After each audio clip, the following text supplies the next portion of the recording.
Welcome back, everyone, to a victorious podcast.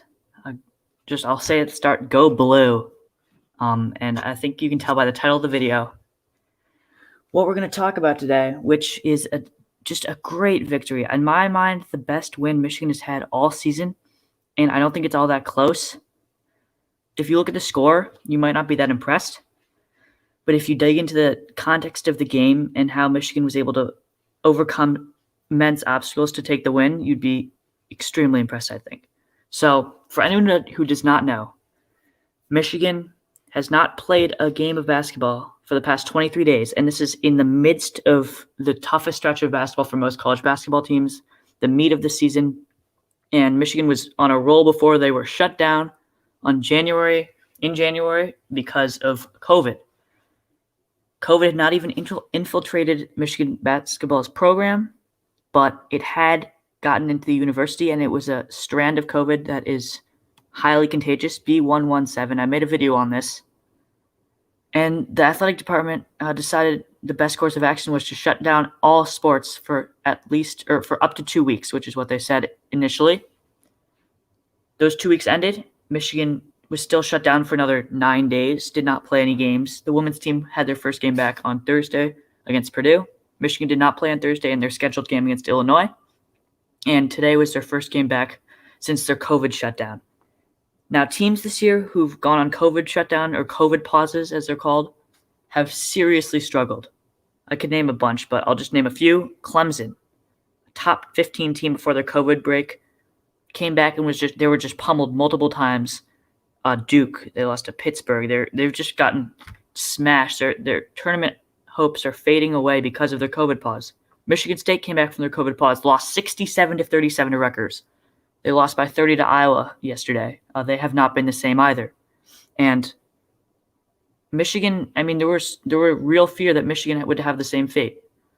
Florida State yesterday came back and almost lost to a terrible Wake Forest team after their COVID pause. Michigan was on a 23-day break. The only team that's had a longer break, I think, is Villanova. Villanova is the only team with a longer COVID pause. And Villanova came back and looked tough and not that good. Almost lost to Seton Hall. They should have lost to Seton Hall. And Michigan today came back and won against a top 25 Wisconsin team on the road. Not only did they win, but they had to win tough. The start of this game was ugly. As you can see here, this is like the game chart. Throughout the game, Michigan was at one point down 39-24. 39-24 in the first half and not looking great. And ended the half down 39-27.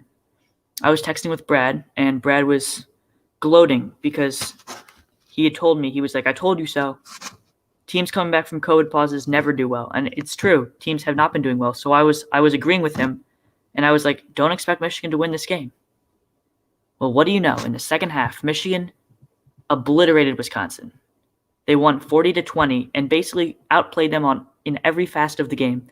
Offensively, making shots tough for Wisconsin, or defensively making shots tough for Wisconsin, and offensively getting great looks, playing with hustle, rebounding the ball, and drawing fouls.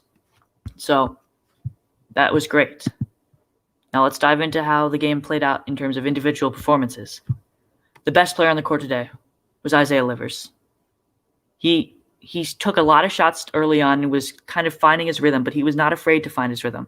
He ended up going 8 for 16, 4 for 7, and hit the biggest shot of the game, which is actually on the screen right now. This shot, it's hard to see. Dickinson got this rebound, kicked it out to Livers. Bang. Put Michigan up to 59-57 with just over 2.5 minutes remaining in the game. That was the biggest shot of the game, and Livers constantly kept Michigan afloat when Michigan was down double digits and was looking like the game could get ugly. Hunter Dickinson was huge in the second half. He had a pretty rough first half and was only 2 for 7, missed a free throw, but in the second half, he was a monster on the glass, getting consistent offensive rebounds. And after the game, when I talked to Brad was so impressed by Hunter that he said Hunter should be a lottery pick. I don't know if I agree with that, but I do agree that Hunter Dickinson's second half play was the reason Michigan won this basketball game. And Franz Wagner was rock solid today as well, going 6 for 11, 2 for 4 on threes. With 14 points overall. And the turnovers, When teams come back from a long pause, normally turnovers and bad shooting are what you would expect. Michigan's shooting wasn't great today, and that was to be expected, 40% from the field. But only 6 turnovers and very few personal fouls. They played clean basketball, which is so impressive after a long break. I'm just going to pause that.